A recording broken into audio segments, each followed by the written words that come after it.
Yo, what's up guys? Welcome to the channel. I am going to do my own tier list of OP17 with all the 6 leaders now revealed, and I've tried some games with the leaders and against the leaders, so I feel like I have a pretty decent idea of how these leaders could rank. I think once the set actually drops, I think these rankings will definitely change after people get their hands on the card. But this is just what I think will be the ranking for now. All these leaders, all 6 of these leaders, I think are all very good in their own way. I think they can definitely all compete. When it comes to like anniversary sets, this is when the whole One Piece, meta starts shifting, and I think all these leaders definitely have a chance in a lot of matchups. There are one's better than others for sure, but I think when it comes down to it, if you want to play any of these leaders, I think they can all compete. I think they can all do well, and this is just my opinion on what I think they rank as of right now. Starting with Newgate. Newgate, I tried out a little bit early on. I tried a little bit of his new support now that just got revealed with like the Jozu, the other cards that are like leader locked specifically to Newgate. I think at the end of the day with Newgate, I think for now I'm going to put him in B. I think Newgate can definitely be pretty solid. That new Jozu card that he got, making him an 8k until you get to your 10 drop Newgate turn, I think that's a very good card for the deck. I think making Newgate 8k power for like several turns in a row can definitely help you survive. Having built-in 4k counter is definitely very helpful when you're trying to defend your bodies on the board. But I think one thing about Newgate is that if you're really wanting to run a red Whitebeard Pirates deck, I think Ace from OP16 might be the move, because you can take most of what Newgate's gotten for 17 and just put it in Ace, and maybe Ace could utilize it a little bit better than Newgate can, especially the 10 drop. Being able to give it rush with Ace and making your leader 8k base is very strong, I think. But I do think Newgate, it can definitely hold up against the meta with his leader ability, with some of the leader lock cards that he's gotten. So I think he'll be definitely competitive, but I think out of the 6 for right now, he might not be one of the better ones, but definitely can compete. Moving on, I think Luffy, for now, I'm going to put him in A tier. I think Luffy in a lot of matchups can really just be super aggressive with all of his bodies that he can spit out that are essentially just 2 cost 5ks once you drop a giant on the board. I think the whole build with the pirate docking stuff is not going to work out in the end. I think for now, Luffy is just going to be strictly Elbaf themed. Maybe he'll add in some cards to help reduce the cost of some cards, but if a deck has removal protection, it's not really going to matter at that point, I don't think. So I think removal Luffy might work. It might not in some certain matchups. But Luffy is very aggressive, and with those cards that he has, 2 cost 5ks just swinging at your leader every time, and they're going to be a little bit hard to remove because Luffy has all those giant blockers on the board with the Loki, the Saul, the Dorian Broggy that you can play out as a double play. I think he definitely has a lot of pieces that can work. He's gonna be very annoying to go against, because he's gonna have those Loki blockers on the board. Unfortunately, I think against green decks he might struggle because his whole gimmick is blockers, and if he can't use the blockers against green decks because they're just going to rest them, it might end up being a little tough for Luffy in the end. Because I think when I get to him, there's one deck that's going to be pretty annoying for Luffy to go against, and I think some people can argue that Luffy's going to be super aggressive towards him, but in the end, this deck is just going to freeze his blockers. He's going to use events to freeze any other character, so I think Luffy for now in A tier. Until then, until we start seeing more testing and more people playing the deck, I think I'll keep it in A. Moving on, I think Kaido is he's pretty strong. Like, I've tried him out with the new cards that he's got revealed, with the events, with the new big bodies that he's gotten, with like the lead performers, the queen. And I don't think the king, the 9-drop king, is really played that much because it's okay, but it's not like super needed in the deck. There's just so much that he's gotten that it's hard to fit in certain cards in the deck. So I think cutting the king was the best thing for that deck. And I think keeping the 10 drops and maybe a couple big moms, the 10 drop big moms that heal life and make something 0, having a couple of those could work. I found out that the lead performers card is a must have. It's a 4-of because you can heal and then play something off of that. You can play the jack or the queen because you probably don't want to be running that 9-drop king. So what I think Kaido could rank for now is probably A tier. I know some people think Kaido might be bait, but honestly, I think once he hits 10, and he can hit 10 pretty quickly, he's gotten a couple events that could ramp him 3 Dawn, you know, getting him to 10 almost by like turn 3 or 4. So I think honestly, Kaido could be very hard to go against for some decks. He's going to get too tall, too wide, and some people are just not going to be able to deal with it. He can use that 10-drop Kaido to negate a 6 cost and KO it, so he's taking momentum away from you. He's got those 10-drop 12k blockers. If he starts putting those on the board, and then he Dawn minuses through effects, he's going to get all that Dawn back and even more. He's going to get all this Dawn to play with. I think at the end of the day, once Kaido establishes a crazy board, it's just going to be too much for some decks, and I think that Kaido, honestly, might take over a lot of matchups for sure. Because like, if you're a slow deck and you're going against Kaido and you're, you know, taking turn by turn, next thing you know, Kaido's got 2 to 3 10 drops already on the board established. Not much you can do at that point, unless maybe you're green Shanks and you can freeze like a couple bodies or a body or two.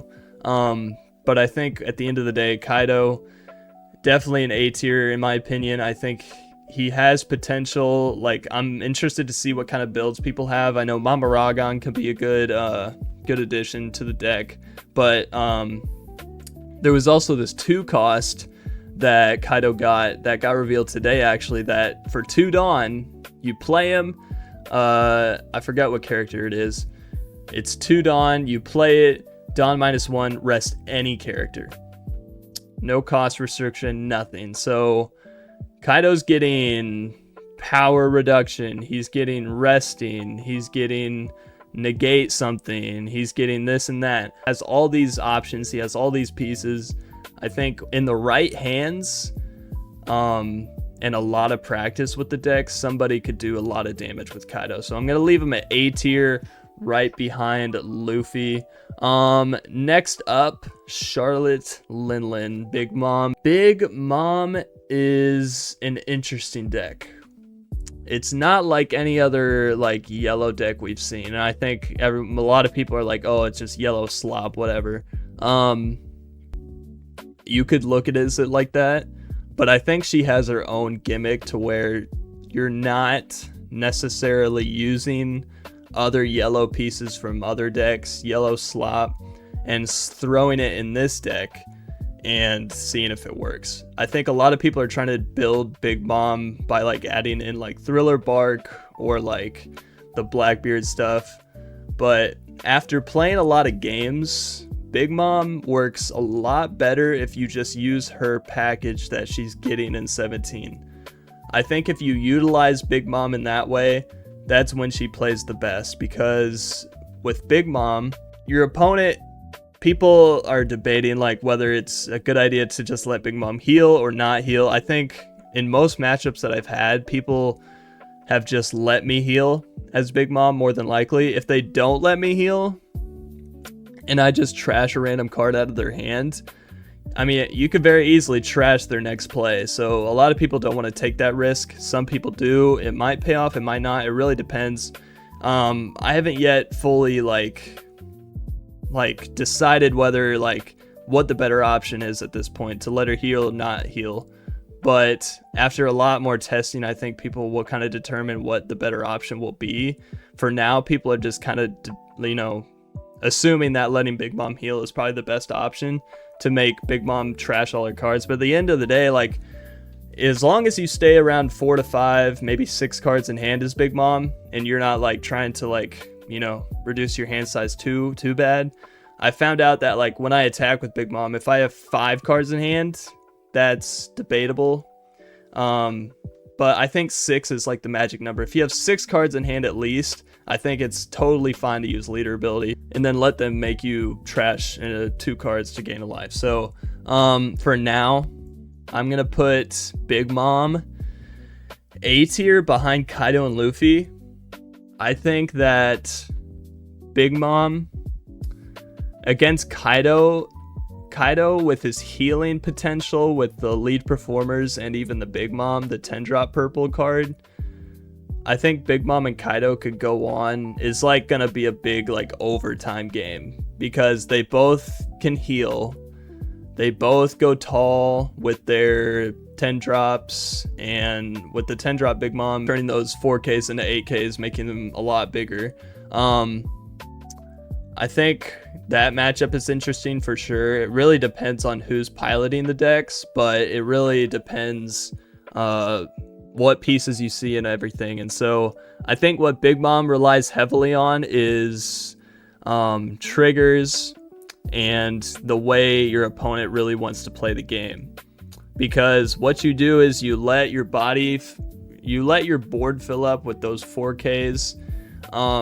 Occasionally you kind of do want to swing with them depending on, you know, what the board state is looking like. If you swing with those 4Ks early on, stack 1 Dawn, swing 5, I think it's okay to let them die, because at the end of the day, like, once they attack them and then attack your life, you reoccur another body, a 4K body on the board through trigger. Like, every time I played as Big Mom, it's like 90% of the time that life is going to be a trigger body. So like, it's fine to let those bodies die. And once you get to your 10 drop turn, going second as Big Mom is super strong. I think like going first kind of sucks, but not like too bad. But when you go second and you see your 10 Mom and you have at least 4 4K bodies on board, that's when Big Mom becomes very scary, because you're dropping 10 drop. You can either gain the life to go up to like 4 to 5 life, maybe even 6, depending on how many life you have, and then you're just swinging 5, 8, 8, 8, 8. And at that point, some decks are just not going to be able to deal with it. I'm not even going to lie, like, a lot of the newer leaders, like the better, you know, newer leaders are going to be able to handle it. Off meta leaders like might not be able to handle some like that kind of power, honestly. But we'll just have to see how it works. I think Big Mom in A tier, in my opinion, is a good spot for her. She could even go up from here depending on how much like practice and like whatever builds or, you know, people find out about the deck. But I think Big Mom at A is honestly a pretty solid spot.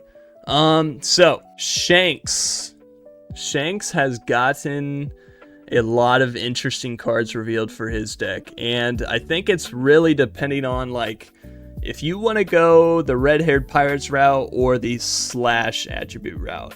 I think with Shanks you could either do a full red-haired pirates route or half and half slash half red-haired pirates. People are saying that like if you go the full red-haired pirates route, it might be a little slower, but if you go slash and you add in like the 6-drop Mihawk that plays a 5 or less slash, I think that can definitely speed up the deck's momentum. I think cards like the Ben Beckman that has rush character and rest 2 things, that is a crazy card, man. That is like a 4-up must-have. Anytime someone's played that on me and I'm playing like Big Mom or something, I'm like, oh, Jesus, they just cleared 2 of my bodies that I didn't even want to swing with or mess with until my 10 Dawn turn. So like that card's crazy. That can clear like a couple things or even just one thing.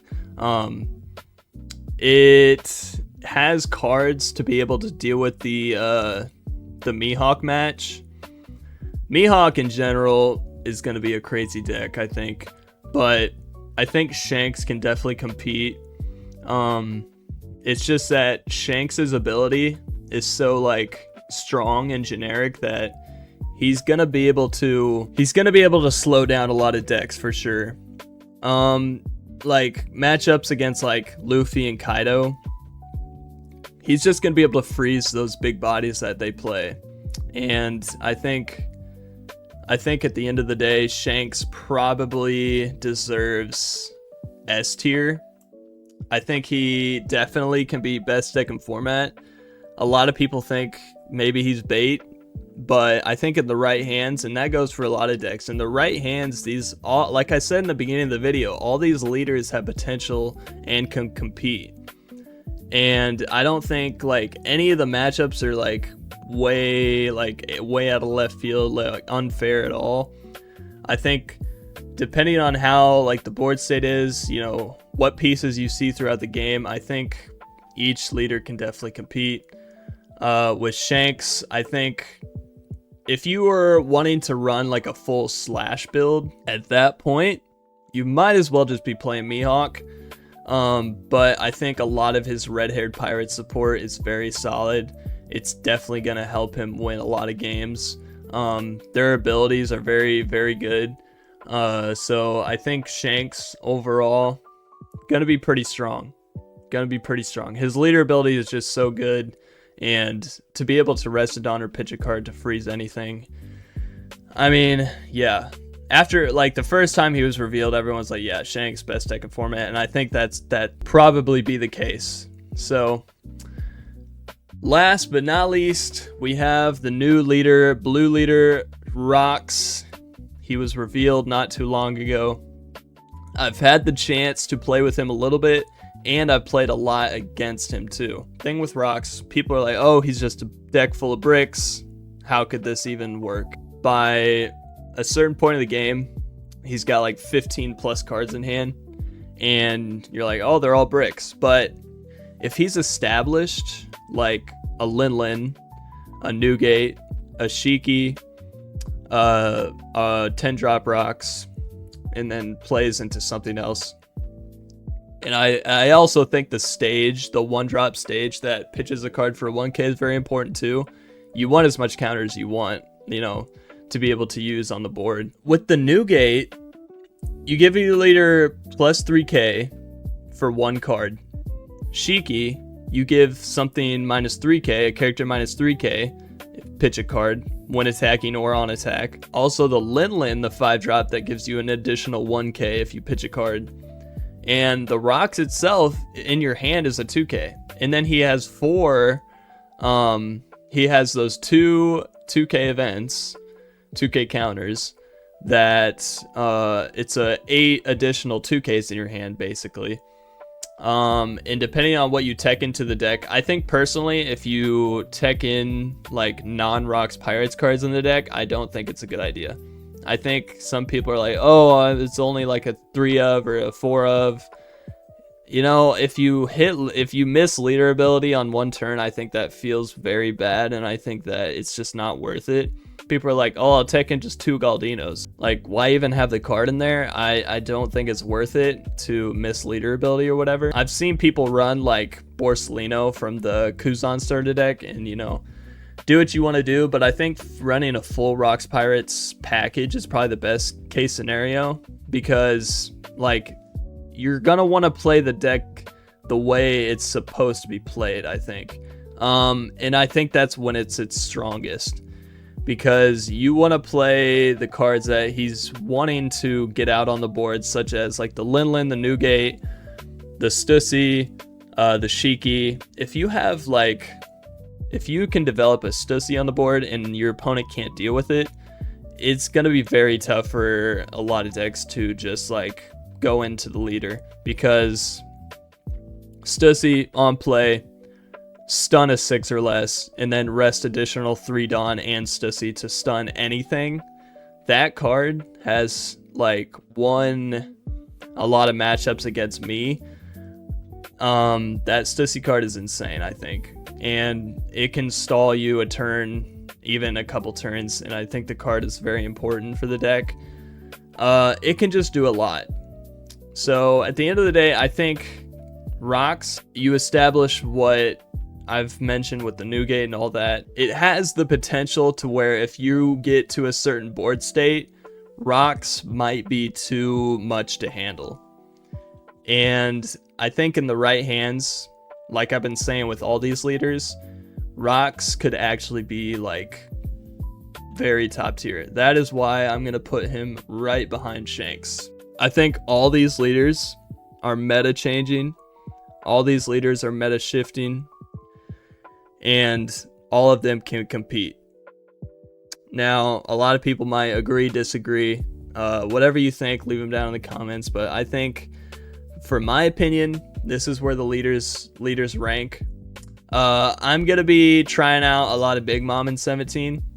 But I did put him at the bottom of A, so I'm not super biased, but I think she's definitely gonna be pretty solid. With Newgate, there's gonna be a lot of Newgate enjoyers, and I understand, but I think as of right now, having him at B is understandable. And he can definitely go higher, like depending on how the meta goes. Whenever the set drops, like when people start playing games, testing stuff out, I think Newgate could change. Kaido, Luffy, Rocks, Shanks, Linlin, they could all, you know, change positions, change spots. It could go either way. So I think as of right now, this is where the leaders stand. But like I said, they can all compete. They're all very, very good in their own way, I think. So I'm very excited for 17 to see how it goes. And let me know if you guys agree, disagree, where you think you'd put certain leaders. But I hope you guys enjoyed the video. Make sure you like and sub to see more, and I'll see you guys next time.